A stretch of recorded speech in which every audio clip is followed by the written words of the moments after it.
भारत गगनयान की उड़ान भी भरेगा और आने वाले समय में भारत अपना स्पेस स्टेशन भी बनाएगा। अभी हम मून और मार्स तक पहुंचे हैं। अब हमें गहरे अंतरिक्ष में उन हिस्सों में भी झोंकना है जहां मानवता के भविष्य के लिए कई जरूरी रहस्य छिपे हैं। फ्रेंड्स, स्पेस सेक्टर में एक के बाद एक नए माइलस्टोन गणना ये भारत और भारत के वैज्ञानिकों का स्वभाव बन गया है। 2 साल पहले ही भारत पहला ऐसा देश बना था जिसने चंद्रमा के साउथ पोल पर पहुंचने का इतिहास रचा। हम स्पेस में डॉकिंग, अनडॉकिंग की क्षमता रखने वाले दुनिया के चौथे देश भी बन गए हैं।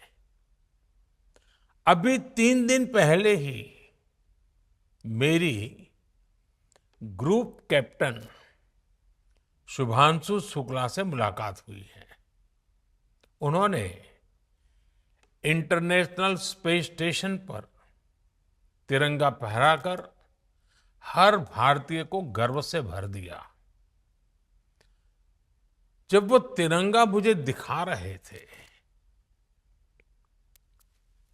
वो जो पल थी, जो अनुभूति थी, वो शब्दों से परे है।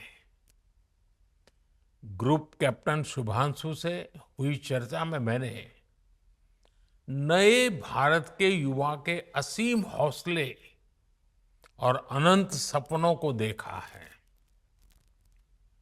इन सपनों को आगे बढ़ाने के लिए हम भारत का एस्ट्रोनॉट पूल भी तैयार करने जा रहे हैं।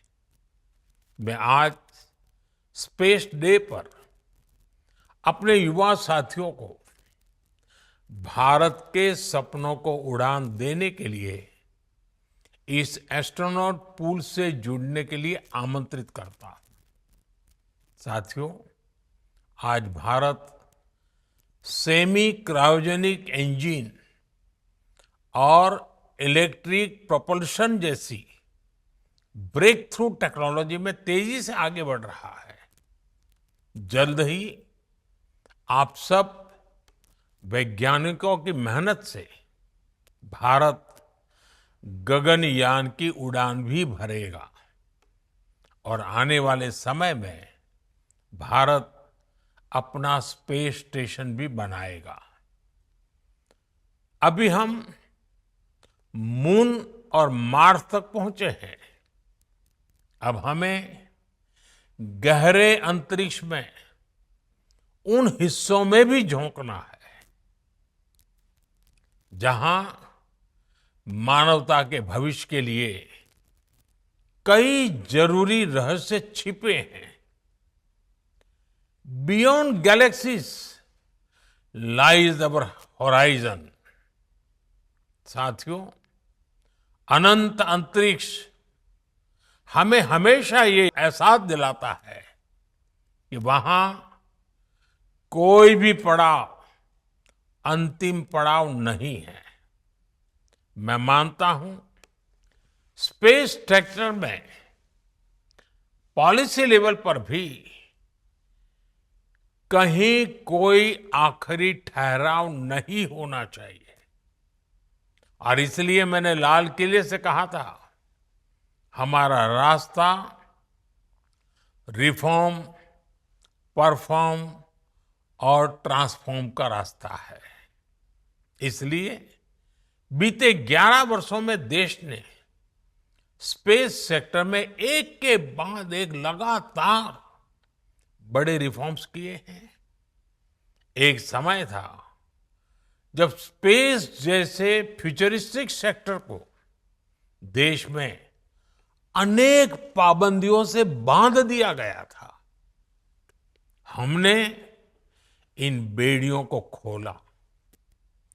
हमने प्राइवेट सेक्टर को स्पेस टेक में परमिशन दी। और आज देखिए, देश में 350 से ज्यादा स्टार्टअप्स स्पेस टेक के इनोवेशन और एक्सेलरेशन का इंजन बनकर उभर रहे हैं। इस कार्यक्रम में भी उनकी बढ़ चढ़ करके उपस्थिति दिख रही है। हमारे प्राइवेट सेक्टर द्वारा बनाया गया पहला पीएसएलवी रॉकेट भी जल्द ही लॉन्च किया जाएगा। मुझे खुशी है कि भारत की पहली प्राइवेट कम्युनिकेशन सैटेलाइट भी बनाई जा रही है। पब्लिक प्राइवेट पार्टनरशिप के जरिए अर्थ ऑब्जर्वेशन सैटेलाइट कॉन्स्टलेशन भी लॉन्च करने की तैयारी है। आप कल्पना कर सकते हैं, स्पेस सेक्टर में भारत के युवाओं के लिए बहुत बड़ी संख्या में अवसर बनने जा रहे हैं। साथियों, मैंने 15 अगस्त को लाल किले से ऐसे अनेक क्षेत्रों का जिक्र किया था जिसमें भारत को आत्मनिर्भर होना बहुत जरूरी है। मैंने हर सेक्टर को अपने लक्ष्य तय करने को कहा है। आज स्पेस डे के दिन मैं देश के स्पेस स्टार्टअप से कहूंगा, क्या हम स्पेस सेक्टर में अगले 5 वर्षों में 5 यूनिकॉर्न खड़े कर सकते हैं? अभी हम भारत की धरती से साल में 5-6 बड़े लॉन्च देखते हैं। मैं चाहूंगा कि प्राइवेट सेक्टर आगे आए और अगले 5 साल में हम उस स्थिति में पहुंचे कि हर साल 50 रॉकेट लॉन्च कर पाए, हर सप्ताह एक। इसके लिए देश को जिन नेक्स्ट जन रिफॉर्म की जरूरत है वो करने का सरकार का इरादा भी है और इच्छा शक्ति भी है। मैं आपको विश्वास दिलाता हूं, सरकार हर कदम पर आपके साथ खड़ी है। फ्रेंड्स, भारत स्पेस टेक्नोलॉजी को साइंटिफिक एक्सप्लोरेशन के साथ ही ईज ऑफ लिविंग का भी माध्यम मानता है। आज स्पेस टेक भारत में गवर्नेंस का भी हिस्सा बन रहा है। फसल बीमा योजना में सैटेलाइट बेस्ड आकलन हो, मछुआरों को सैटेलाइट से मिल रही जानकारी और सुरक्षा हो, डिजास्टर मैनेजमेंट हो, या पीएम गति शक्ति नेशनल मास्टर प्लान में जियो स्पेशियल डेटा का इस्तेमाल हो। आज स्पेस में भारत की प्रगति सामान्य नागरिकों का जीवन आसान बना रही है। इसी दिशा में केंद्र और राज्यों में स्पेस टेक का इस्तेमाल बढ़ाने के लिए कल नेशनल मीट 2.0 का आयोजन भी हुआ है। मैं चाहूंगा ऐसे प्रयास आगे भी चलते रहें। हमारे स्पेस स्टार्टअप भी नागरिकों की सेवा के लिए नए सॉल्यूशंस दे, नए इनोवेशंस करे।